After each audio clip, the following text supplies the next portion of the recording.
வணக்கம். நெருப்பு தமிழன்.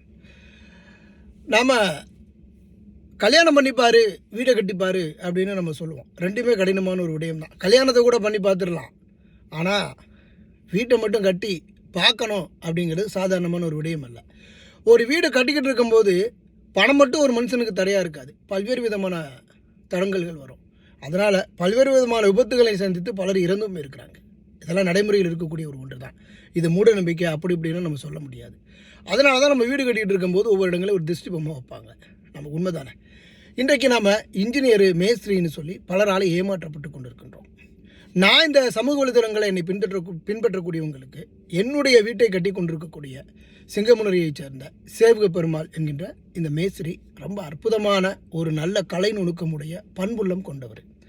இவரை நீங்கள் பயன்படுத்தலாம். தமிழ்நாடு முழுவதும் எங்கு வேண்டுமானாலும் அழைக்கலாம். இவர் வருவதற்கு தயாராக இருக்கிறார் அப்படிங்கிறத செய்தி தான்.